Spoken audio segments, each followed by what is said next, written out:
So, hello guys, welcome back to my channel Edulon Education.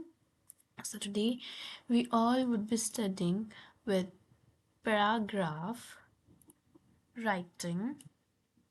A paragraph is a series of sentences. एक paragraph जो होता है वो बहुत सारे सेंटेंसेस का जो मेल होता है, बहुत सारे सेंटेंसेस को जोड़ करके तरोड़ मरोड़ करके हमारा एक पैराग्राफ तैयार होता है एक स्पेसिफिक पॉइंट या एक स्पेसिफिक टॉपिक पे। अब हम इसी के कुछ एग्जांपल्स भी पढ़ेंगे, बाकी हम बिना वाइट बोर्ड के पढ़ेंगे। A well written paragraph must have a topic sentence which states the main idea. अब जो एक पैराग्राफ होता है जो ठीक ठाक से लिखा होता है उसके पास हमारे पास एक टॉपिक का सेंटेंस होना चाहिए। जैसे अब my topic is my dream of life, और कोई भी टॉपिक ले लीजिए, my dream of life, my favourite place, my favourite thing to do, कोई भी टॉपिक ले लीजिए, ठीक है ना। उनके ऊपर आपको ऐसे लिखने को हो जाता है तो you can write it easily. तो आप उसमें क्या करते हैं, पहली लाइन लिखते हैं टुडे, ऐसे कुछ लाइन्स लिखते हैं ना। तो आपको हमेशा एक टॉपिक सेंटेंस लिखना चाहिए which states the main idea. जिस तरह आगे पढ़ेंगे, a paragraph is group of sentences that are connected and make absolute sense. अब मैंने बोला Krishna is a well confident boy, he's hard working and honest, he scores good marks, he obeys his teachers and parents। तो इसमें था कृष्णा, कृष्णा के बारे में सारी बातें बताई जा रही हैं, राइट। तो सेंस बना रही हैं वो, हर एक सेंटेंस एक दूसरे से जुड़ा हुआ है, सारे सेंटेंसेस एक नाम से जुड़े हुए हैं, Krishna. Paragraph writing on any topic is not only about expressing your thoughts on the given topic. Paragraph लिखना सिर्फ ये नहीं होता कि आप अपने थॉट्स दे रहे हैं एक टॉपिक पर, but it is also framing ideas, अपने आइडियाज़ को फ्रेम करना and about the topic and making it convenient for the readers to follow it. और रीडर्स को उसे फॉलो करने के लिए कन्वीनियंट होना चाहिए, ऐसा पैराग्राफ आप लोगों को लिखना चाहिए। तो आई होप गाइस पैराग्राफ का मतलब आप लोगों को क्लियर हो गया हो। अब आगे ये वाली लाइन का मतलब नहीं समझ आया। अब a well written paragraph must have a topic sentence which states the main idea। तो इसको अब हम आगे पढ़ते हैं। एक टॉपिक है वैल्यू ऑफ गेम्स, ठीक है, मेरे पेपर में आया games are very important in our life. अब ये हमारा जो सेंटेंस है ये मेन टॉपिक के बारे में दर्शा रहा है, सीधा सीधा वैल्यू दर्शा रहा है गेम्स की है। यही था इस लाइन का मतलब कि जो एक वेल रिटन पैराग्राफ होता है उसके अंदर एक टॉपिक सेंटेंस होता है, यानी टॉपिक से रिलेटेड सेंटेंस होता है जो हमारा मेन आइडिया वहीं पे दर्शा देता है। लाइक थीम होती है ना किसी पोएम की, उसी तरह हमारे को भी एक ऐड करनी पड़ती है।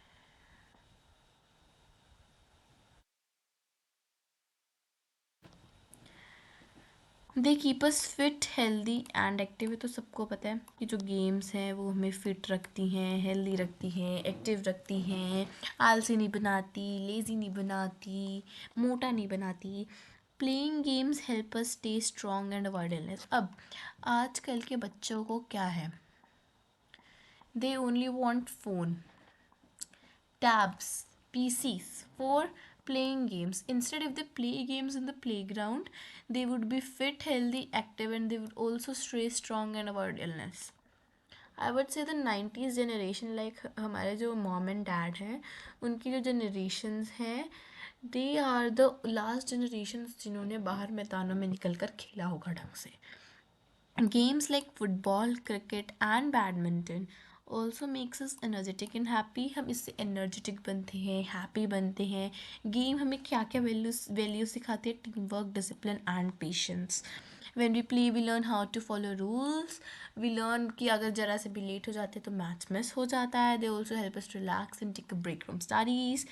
बहुत indoor and outdoor games are fun and useful. चाहे इंडोर गेम्स खेल रहे हो, आउटडोर खेल रहे हो। इंडोर हो गई carrom board, ludo, snake and ladders, बाहर वाली होगी football, cricket, badminton. Indoor games like chess, chess is the main indoor game जो हमारी थिंकिंग स्किल्स को इम्प्रूव करती है, वाइल आउटडोर गेम्स हमें फिजिकली स्ट्रांग बनाती हैं। In short games are not just for fun, they are very important for a body and mind. Every student should play games every day to stay healthy and happy. सो अब आप देखते हैं आपके class में भी कई बच्चे होंगे गेम्स पीरियड गेम्स टीचर नहीं आए, गेम्स में नहीं जा सकते ना, उनका मुंह सा लटक जाता है, कई होते हैं बड़े खुश होता है चलो बैठ के पढ़ लेंगे। सारा टाइम भी नहीं पढ़ते रहना चाहिए according to me, you should take breaks in middle. Next हमारा कौन सा पैरा है, ट्रीज आर फ्रेंड्स। अब आई डोंट थिंक समझाने की ज़रूरत है। पेड़ हमारे दोस्त, सबको पता है पेड़ हमारे दोस्त हैं, पेड़ हमारी किस मायने से मदद करते हैं एक्सेट्रा। ट्रीज़ बहुत इंपॉर्टेंट है। It is unfortunate that we are ignoring this significance and playing havoc with them. Havoc होते destructions. We must be aware of the fact that trees take nothing from us but give so many things. अब trees क्या क्या देते हैं, oxygen देते हैं। Main thing is oxygen they give us wood to make various materials. Trees maintain the ecological balance of nature and bring rain through transpiration. अब आपको पता होगा trees में जो leaves होती है वो transpire करते हैं water, जिसकी वजह से water cycle को और वाटर ड्रॉप्स मिलते हैं, जल्दी हैवी होते हैं, जल्दी रेन होती है, वो एयर को प्योरीफाई करते हैं। अब देखो रात में इतना पोल्यूशन होता है, सुबह उठते हैं ना फ्रेश एयर लगती है, क्योंकि ट्रीज हमारे एयर को प्योरीफाई करते हैं। They act as the home for many animals and birds. Science में पढ़ा ही हुआ है, तो हम इस पर आराम से एक पैराग्राफ बना सकते हैं। जो ट्रीज होते हैं वो बहुत ही ज़्यादा एनिमल्स और बर्ड्स, बहुत numerous, act as the home. They give us clean air to breathe, fruits to eat, shade to stay cool. जो ट्रीज़ हैं वो हमें साफ़ हवा देते हैं सांस लेने के लिए, खाना देते हैं खाने के लिए, खाना रॉ मटेरियल्स, एंड छाया देते हैं अपनी पत्तियों की ताकि हम सही रहें। ट्रीज़ हमें वुड भी देता है, पेपर भी देता है, मेडिसिन भी देता है। The roots of trees bind soil, जो सॉइल इरोजन प्रिवेंट करते हैं, जिससे सॉइल अब्जॉर्प्शन, जिससे सॉइल की वो वाटर होल्डिंग कैपेसिटी इंक्रीज होती है। Hence we should avoid cutting trees, instead we should plant more and more trees. We must save trees for the sake of our existence. अगर if trees are not there means human life it is completely impossible, क्योंकि trees हमें एक main चीज़ देते हैं, that is oxygen, and oxygen is required by humans even in a second. Her second हम सांस लेते हैं, हर सेकंड छोड़ते हैं। Trees are our friends and we must increase their number on the earth. Let's take a pledge to plant more trees in more and more numbers. तो हमें सब करना चाहिए, सिर्फ बोलने की बातें नहीं हैं। एंड आप ये कैसे कर सकते हैं, अपने बर्थडेज पर आप अपने बर्थडेज पर ट्रीज प्लांट कीजिए, हर बर्थडे पर एक ट्री प्लांट कीजिए। फिर आता है my dream in life. Everyone cherishes some dream in life. हर एक की कोई ना कोई सपने की तादाद तो होती है ना, वो कुछ ना कुछ तो पाना चाहता ही है। ऐसा नहीं होता कि वो बंदा बिना सपने के है या उसने कुछ ठाना नहीं हुआ। ऐसा बंदा जो हमें लगता है तो कुछ कर नहीं सकता, दैट पर्सन इज यूजलेस, नहीं, उसके भी सपने होते हैं। कमी किस चीज़ की होती है, मोटिवेशन की। क्यों उसे मोटिवेशन चाहिए, क्योंकि आप लोग उससे डीमोटिवेट करते हैं, है ना। कि आप देखते हैं बुलीज, स्कूल के अंदर बुलीज होते हैं, वो एक पर्टिकुलर लड़का लड़की को पकड़ लेते हैं, लाइक हर बार उन्हीं को बुली करना है। इससे क्या होता है, वो पर्टिकुलर पर्सन डीमोटिवेट हो जाता है, उसे लगता है कि वो सच में कुछ नहीं कर सकता। बट ऐसा कुछ नहीं है, हम सब कुछ कर सकते हैं, because we have the power, we have the ability to do it. क्या हो गया अगर कोई भी कुछ बोली जा रहा है, क्या उनके बोलने से वो सच हो जाएगा, नहीं ना। फिर it gives a meaning of one's life. किसी की ड्रीम उसके लिए मतलब होता है उसकी पूरी ज़िंदगी का, उसके लिए वो हासिल करना उतना इम्पॉर्टेंट होता है जितना ह्यूमन बींग्स के लिए ऑक्सीजन, जिन्होंने सच में ठाना होता है कि हाँ भाई मुझे करना ही है। एंड अपनी ड्रीम्स हमें कभी भी किसी के साथ शेयर नहीं करनी चाहिए, they should be kept a secret. Because जब आप उस चीज़ को खुद अचीव कर लेंगे वो बंदा खुद देखेगा, खुद जानेगा, आपको उसे जवाब देने की ज़रूरत नहीं है. And I guess you all can write very well on this topic as well. Because ये इतना भी डिफिकल्ट नहीं है, क्योंकि इसके अंदर आपको सिर्फ ये लिखना है कि आप क्या करना चाहते हैं, आपकी इस लाइफ के अंदर क्या ड्रीम है. जैसे किसी को डॉक्टर बनना है, किसी को इंजीनियर बनना है, किसी को साइंटिस्ट बनना है, किसी को सर्जन बनना है, किसी को कुछ बनना है, किसी को कुछ बनना है. हर एक के अपने ड्रीम्स हैं. Let them enjoy their life. तो बुलिंग इज़ नॉट डन. तो जो भी बुलिंग करते हैं प्लीज़ छोड़ दीजिए. I know I'll have to do hard labor to realize my dream, but I'm sure I'll do hard work, day and night, to achieve it. Yes, I desire to become a doctor. I think I can serve my motherland. Its optimum, and its optimum amount by becoming a worthy doctor.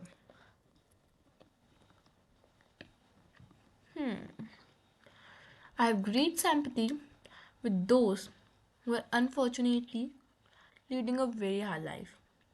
They live in dingy places and therefore become victim to mental diseases.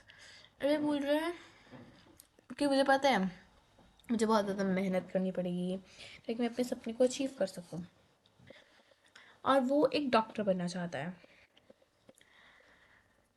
उसे लगता है कि उसके पास ये ability है कि वो Motherland को सर्व कर सके, उसी के ऑप्टियम में रहकर, उसी के एरिया में रहकर. ये बोलता है कि उसे बहुत इंटरेस्ट है किनमें, उन्हें ट्रस्ट है, like I should say trust नहीं, बहुत बुरा लगता है, नफरत है जब लोगों को डिसीजेस होते हैं.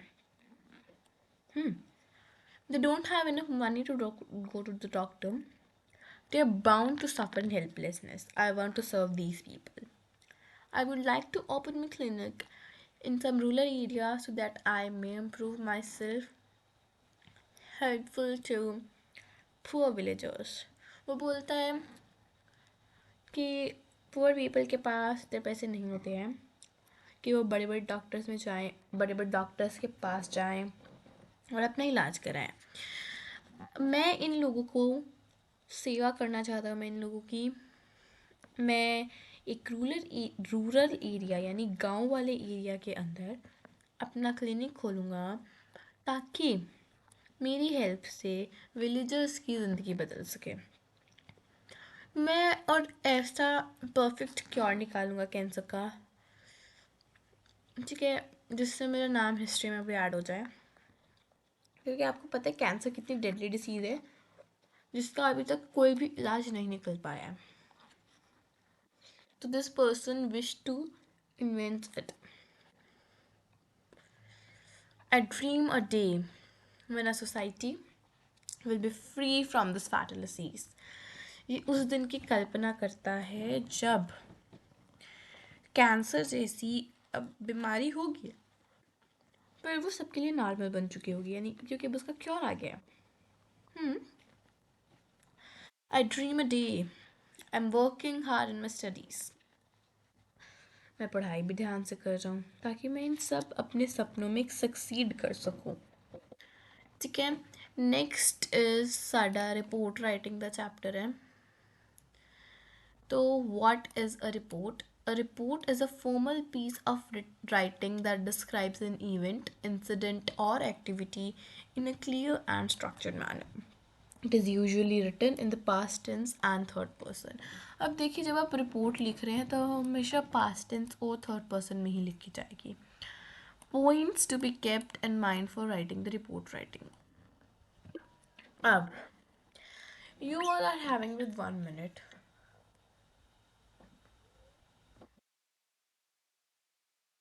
Did you read it out? तो ये रिपोर्ट राइटिंग लिखते वक्त कुछ पॉइंट्स हैं जो आपको अपने दिमाग में रखने हैं. हमें फॉर्मल कम यूज़ करनी है, फॉर्मल लैंग्वेज कम यूज़ करनी है, डिस्क्रिप्टिव मैनर में बताना है, यानी डिस्क्रिप्शन में बताना है सब कुछ, फैक्चुअल रखना है और पॉइंट तक रखना है, यानी जो पॉइंट बोलना चाह रहे हैं वो रखना है, घुमा फिरा के बातें नहीं करनी, सीधा straight forward, you have to be straight forward in the report. आपको पैराग्राफ्स यूज़ करना है ताकि क्लैरिटी हो अच्छे से, आपको रेलेवेंट डिटेल्स यूज़ करने, जैसे टाइम हो गया, प्लेस हो गया, पार्टिसिपेंट्स हो गया और की हाईलाइट्स हो गए। आपको रिपोर्ट इनडायरेक्ट स्पीच और पैसिव वॉइस में लिखनी है। अब इन दोनों पे भी मैं बहुत जल्द वीडियो बनाने वाली हूँ। Voice and speech, the most confusing topics. I can even show you with the PPT. This I have made for active and passive, and this is for direct and indirect speech. I've already prepared it, just waiting for the perfect time to make it the video. Write in third person form and avoid using pronouns like I, me, you. आपको first person वाले pronounce नहीं use करने। Format क्या है? पहले headline, क्या attention grabbing होना चाहिए कि जो आपकी पूरी रिपोर्ट को समराइज़ कर दे। जैसे मैंने अपनी पूरी रिपोर्ट में ना ये बता रखे हैं कि कोई कैंप हुआ था, अडल्ट लिटरेसी कैंप हुआ था, या फिर वन महोत्सव हुआ था जिसमें लोगों ने ये करा वो करा, तो आपका टाइटल क्या होगा? वन महोत्सव। इट वुड समराइज द पूरा का पूरा हमारा रिपोर्ट में जितना भी मसाला तड़का हमने बनाया है वो सारा का सारा हमारा एक वर्ड, दो वर्ड के अंदर समराइज हो जाना चाहिए, हमारी हेडलाइन होनी चाहिए। By line, mention the name of the reporter और ऑथर। अब जैसे मैं रिपोर्ट लिख रही हूँ तो मैं अपना नाम लिखूंगी। पहले क्या लिखूंगी? राइट वन महोत्सवा, एंड यहाँ पर hyphen by whatever my name is. Right, Ritama. So मैं अपना नेम लिख दूंगी, पूरा का पूरा ऐसे बनेगा आपका।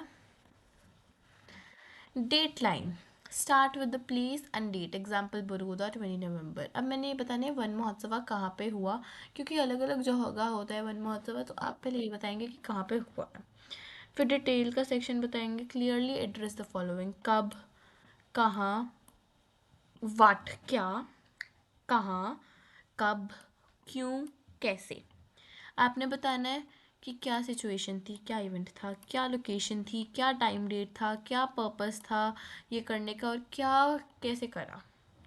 फर्दर डिटेल्स आप एडिशनल कॉन्टैक्ट्स भी ऐड कर सकते हैं, जैसे एक्शन क्या लिए गए, इवेंट का इम्पैक्ट कैसे हुआ, include quotes for relevant people, remarks from organizers और plans for follow up actions. आपने इंटरव्यूज़ लिया, आपको उससे क्या क्या उसकी समरी बता सकते हैं आप, इंटरव्यूज़ लेने के बाद क्या आपको मिला result. What a cultural night to raise funds for earthquake victims, यानी जो जिनके घरों में अर्थक्वेक आया उनके लिए फंड्स रेज करना। कहाँ पर? Convent of Jesus and Mary Baroda. कब? Held on 20 November. Why? To support victims of a powerful earthquake in Kashmir. How? Through performances, fundraising efforts, and donations. Further actions, any distribute relief supplies by mid-December. Reaching out by Sapna. Reaching out, it is defining the whole essence which it have been used over here. It's defining the whole. तो आप इतनी भी बड़ी report ना लिखने बैठ जाना है ना, इट्स लाइक 2 पैराग्राफ्स की बहुत होती है, बाकी इट्स योर विश। अगर आपको कम्प्लीटली अपने मार्क्स सिक्योर करने हैं तो 3 पैराग्राफ्स की रिपोर्ट्स भी ठीक है, पैराग्राफ्स नॉट 3 मार्क्स के हिसाब से। How to write a report, strong headline use करिए, relief drive help for earthquake victims, follow the inverted pyramid structure, what, where, when, why, how, and gradually provide further details। पहले क्या हुआ, क्या क्या provide करेंगे रिपोर्ट के लिए? सबसे पहले what, what, where यानी कहाँ, when यानी कब, why यानी क्यों, how यानी कैसे। फिर आपने incorporate facts and quotes, maintain objectivity, write in a neutral tone, avoid expressing personal opinions. आपको अपने खुद के ओपिनियंस नहीं देने हैं। समराइज फ्यूचर एक्शंस और goals related to events. Tenses and voices, present tense. अगर आप कुछ जर्नल फैक्ट या यूनिवर्सल ट्रूथ दे रहे हैं तब प्रेजेंट टेंस यूज़ करिए, कोई दिक्कत नहीं है, कोई दिक्कत नहीं है ना, बिल्कुल कोई दिक्कत नहीं है। अगर आप कोई जर्नल फैक्ट या यूनिवर्सल ट्रूथ दे रहे हैं तो बिल्कुल भी कोई दिक्कत नहीं है। द थिंग इज, क्योंकि आप जर्नल फैक्ट दे रहे हैं, आप एक फैक्ट दे रहे हैं, और चाहे फैक्ट कौन सी भी वॉइस में हो, कौन सी भी स्पीच में हो, हमेशा प्रेजेंट में ही आएगा। The funds raised are sent to relief centres, used for reporting events और एक्शंस। पास्ट टेंस का क्यों इस्तेमाल करेंगे? इवेंट्स और एक्शंस को रिपोर्ट करने के लिए। फ्यूचर टेंस का हाईलाइटिंग अपकमिंग्स, एक्शंस और प्लान्स, जो आने वाले में करा जाएगा, क्या करा जा रहा है। Active voice, doer of the action for clarity and impact. Passive, आप एक फॉर्मल टोन यूज करेंगे ताकि आप एक्शन पे फोकस करें। Now we will do is only one, okay. Your Rohit Sharma या रिया शर्मा, नाम दियो या वही लिखेंगे, अपना नाम नहीं लिखेंगे। Right a report about your school annual sports day, mentioning the performances, chief guest, audience and outcomes. अब आपको यहाँ पे सब कुछ दे दिया है कि क्या आपने मेंशन करना है, अपने क्या मेंशन करना है, पहले क्या परफॉर्मेंसेस हुई, फिर कौन से चीफ गेस्ट आए, फिर कितने ऑडियंस थे, फिर आउटकम क्या रहा इवेंट का। मैंने बोला ना, आपका टाइटल ऐसा होना चाहिए कि वो आपकी पूरी की पूरी रिपोर्ट को 2-4 अक्षरों में प्रेजेंट कर दे। The annual sports day by Riya Sharma, class 7th December. एक लाइन यहाँ लीव करेंगे, फिर डेट लिखेंगे, फिर दोबारा एक लाइन लीव करेंगे, जैसे सूचना लिखते हैं ना हिंदी में, वैसे ही। The annual sports day of our school was held on, अब यहाँ पास्ट टेंस का यूज़ करें क्योंकि ऑलरेडी हो चुका है, at the school play ground. It was much awaited event that involve students, teachers and parents. The programme, अब क्या हुआ? एनुअल स्पोर्ट्स डे प्रोग्राम, ये हमारा हो गया। कहाँ हुआ? School play ground. कब हुआ? ये भी हो गया। क्यों हुआ और कैसे हुआ भी शुरू हो गया पूरा। The program began at 9 a.m. with the principal welcoming the chief guest, Mr. Arvind Kumar. अब आपने ना किसी का भी रैंडम नेम लिख देना है, ज़रूरी नहीं है। या तो बोलिए चीफ गेस्ट का नाम ये है जी, इसके हिसाब से रिपोर्ट बनाओ, तब तो यहाँ आप लिखो भी चीफ गेस्ट का नाम। जब आपको दिया ही नहीं तो आपकी मर्जी ना, आप जो मर्जी चीफ गेस्ट लगाओ।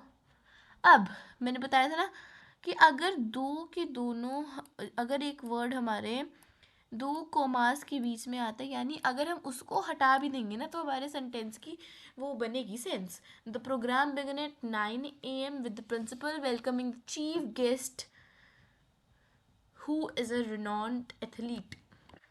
The day started with a spectacular march past by the students of all grades. Various sports events, including races, relays, high jumps, were conducted. The participants performed with great enthusiasm, yani power. A special tug of war competition between teachers and parents added excitement, यानी teacher और parents इन दोनों के बीच में tug of war हो रही है ना। एक साइड कोई और, एक side a group of people, दूसरे साइड भी अ ग्रुप ऑफ पीपल, बीच में एक रस्सी पकड़ के they are like pulling it from both the sides. Refreshments were arrange for everyone. The event concluded with the prize distribution ceremony.